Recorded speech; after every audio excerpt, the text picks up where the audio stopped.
Hello friends, आज का topic है व्हाट इज़ IPv4 हेडर। इसमें टोटल 12 फील्ड होती हैं। लास्ट में ऑप्शन है, ये हमें काउंट नहीं किया हुआ है बिकॉज इट इज़ ऑप्शनल। ये आपका टोटल 20 बाइट्स का होता है। It is of 20 bytes in size and it may extend up to 60 including operational field. Optional field भी हेडर का ही हिस्सा है जो आप बस ज़रूरत पड़ने पर ही यूज़ करते हो। 20 बाइट्स तो इसकी मिनिमम वैल्यू है जो फिक्स होती ही है। उसके बाद ये 40 बाइट्स और एक्सटेंड हो सकता है अप टू 60 बाइट्स में। 20 + 40 = 60। IPv4 हेडर आपका मिनिमम 60 बाइट्स का हो सकता है। जो आपका डाटा होता है हेडर उसके आगे लगा होता है। जब ये इंफॉर्मेशन फ्लो होगी तो लेफ़्ट टू राइट और टॉप टू बॉटम फ्लो होगी। सबसे पहले आपकी जो इंफॉर्मेशन पहुंचेगी वो है वर्जन एंड लास्ट में जो पहुंचेगी वो है आपका destination address. It flows in sequence. आपका वर्जन 4 बिट्स का होता है। हेडर लेंथ भी आपकी 4 बिट्स की होती है। आपका टाइप ऑफ सर्विस भी 8 बिट्स का होता है। आइडेंटिफायर 16 बिट्स का होता है and so on. So let's discuss them one by one. जो आपकी रो है ऊपर की, ये ऊपर की 32 बिट की होती है और we can say that 4 bytes की होती है। एक बाइट में टोटल 8 बिट्स होती हैं, तो टोटल हो गई आपके पास 4 × 5 = 20। ऑप्शनल कभी फ्लो नहीं करता, ये एक स्पेशल पर्पस के लिए यूज़ होता है। रिसर्च में आपका हेडर 20 बाइट से 60 बाइट के बीच में कितना भी हो सकता है। One of the IP protocol for IPv4 in this field has a value of 4। हम जो एड्रेसेस के लिए यूज़ करते हैं वो है IP वर्जन 4 और वर्जन 6। जब हम इंफॉर्मेशन शेयर करते हैं तब हम पहले उसको वर्जन बताते हैं ताकि वो उसको वर्जन के अकॉर्डिंगली प्रोसीड कर सके। सेकंड फील्ड है IHL, इंटरनेट हेडर लेंथ। जो आपका डेटाग्राम है उसमें पहले डेटा होता है, फिर होता है आपका पहले होता है हेडर, उसके बाद आपका होता है डेटा। तो हेडर लेंथ हमको स्पेसिफाई करनी होती है, तो वो डेटा और हेडर को डिफरेंशिएट करने में इजीनेस हो जाए। ये भी आपकी 4 बिट्स की होती है। The value of field must be multiplied by 4 to get the length of the header in bytes. For example, you always see 5, meaning that the length is 20 bytes. 5 × 4 = 20 bytes. This concept is called scaling. उसके बाद आता है type of service, TOS। It is use for quality of service purpose. Higher priority data should be proceed first and type of service बताएगा कि आपका data को treat कैसे करना है, उसकी प्रायोरिटी क्या है, उसका थ्रूपुट कितना होना चाहिए, उसको लो लेटेंसी चाहिए, उसको लो डिले चाहिए। ये सारी चीज़ें मैटर करती हैं टाइप ऑफ सर्विस में। ये भी आपका 8 बिट्स का होता है, उसी हिसाब से ये इसे प्रायोरिटाइज करता है। तो in TOS higher bit value has more priority. इसके बाद आती है total length. It is the length of entire IP packet including IP header and IP payload. मतलब जो आपका डेटाग्राम है वो कितना है ये डिफाइन करेगा आपका हेडर, और डेटा की कितनी लेंथ का है, वो जो इन्फॉर्मेशन इसके साथ आ रही है वो कितने बाइट की है। तो एंटायर डेटा पैकेट की जो लेंथ को हम डिफाइन कर देते हैं वो है 2⁻60, 65,536 बाइट्स। तो इतनी लेंथ है डेटा पैकेट की। अब देखते हैं आइडेंटिफायर। आइडेंटिफायर आपका होता है IP packet is fragmented during the transmission. All the fragments contain some identification number. To identify original IP packet they belong to. मेरे पास कोई बड़े बड़े डाटा पैकेट्स हैं तो कुछ राउटर्स की लिमिटेशंस होती है कि हमें उनको डेटा पैकेट्स को ब्रेक करना पड़ता है। कुछ नेटवर्क्स की लिमिटेशन होती है कि आपको पैकेट स्मॉल स्मॉल साइज में रखना पड़ता है। If IP packet is fragmented during a transmission, all the fragments contain the some identification number। Receiver and पे जब हम सभी फ्रेगमेंट्स को रिसीव करेंगे तो उन टुकड़ों को जोड़कर अपना डेटा कलेक्ट कर लेंगे। तो ये यूज़ है आइडेंटिफायर का कि पहचान करना, कि पैकेट की पहचान बना देते हैं कि 5 पैकेट हैं तो एक एक करके उसको 5 हिस्सों में डिवाइड कर दिया, जो आगे चल के जुड़ जाएंगे और हमको एक हमारा ओरिजिनल डाटा रिसीव हो जाएगा। तो this is the concept of identification. इसके बाद आता है आपका फ्लैग्स। आपका फ्लैग ही फ्रेगमेंटेशन करता है। आइडेंटिफायर का काम है फ्लैग जो करता है ये 3 बिट का होता है। पहली बिट इसकी बाय डिफ़ॉल्ट 0 होती है, आगे की 2 बिट्स काम की होती हैं। अगर इसकी बिट्स अगर 1 है तो इसका मतलब है नॉट फ्रेगमेंटेड, एंड 0 का मतलब है मोर फ्रेगमेंटेड। 1 का मतलब है आप फ्रेगमेंट नहीं कर सकते, 0 का मतलब है कि आप फ्रेगमेंट कर सकते हो। अगर कोई कॉन्फिडेंशियल इंफॉर्मेशन है जिसको आप ब्रेक नहीं करना चाहते हो, उसके साथ फ्लैग लगा दो 1।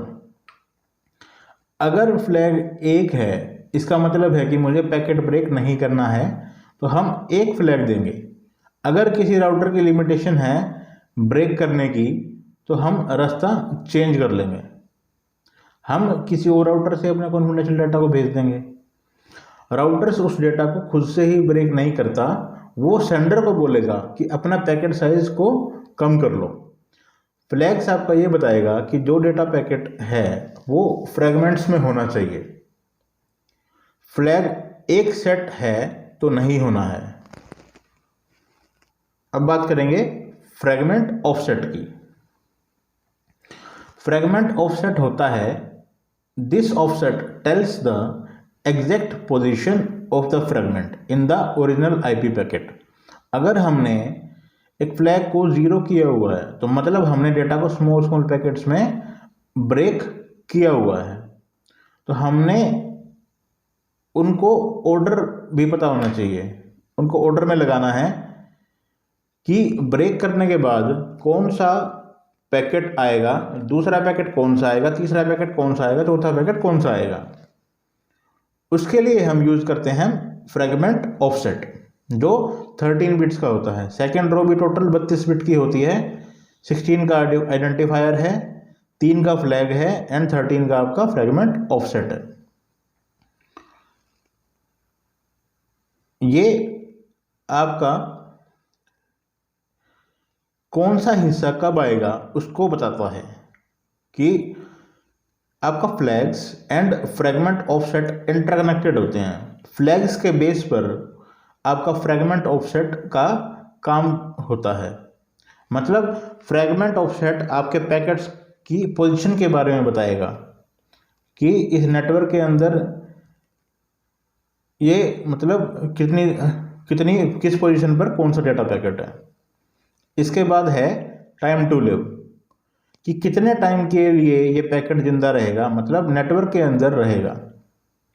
सपोज मेरे पास एक राउटर की चेन है, एक नेटवर्क के अंदर मल्टीपल राउटर्स लगे हुए हैं, तो मैंने डेटा को ट्रांसफ़र करना है। सपोज मेरे डेटा को ट्रांसफ़र होने में एक राउटर से दूसरे राउटर तक पहुंचने में 5 मिनट लगते हैं सपोज।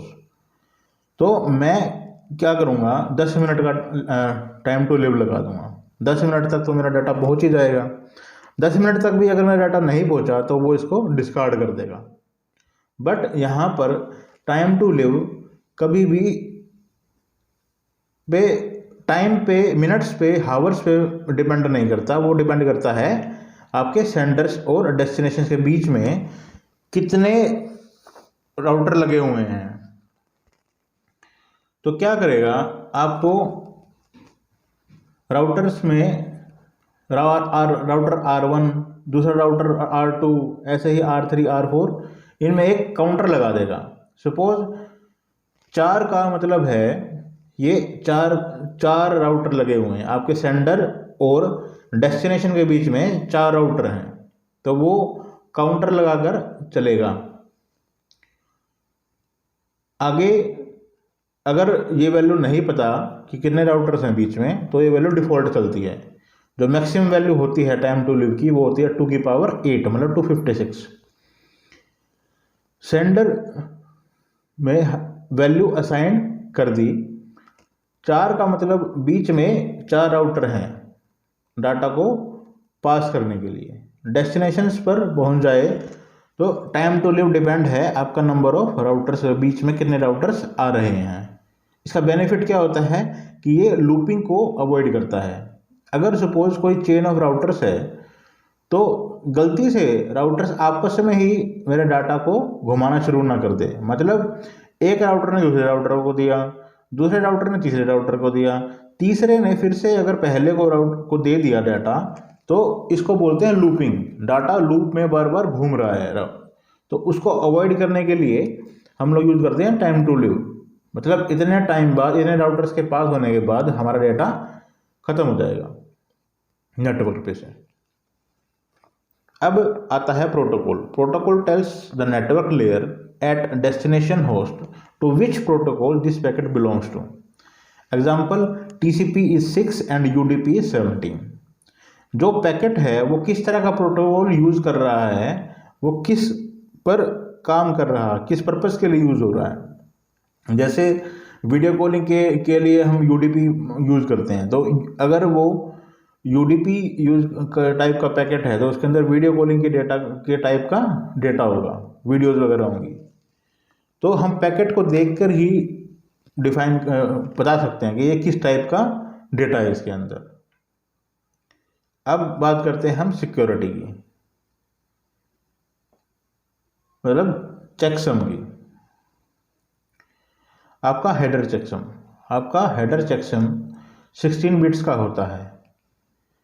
ये सिक्योरिटी के काम आता है। It is used for error free transmission.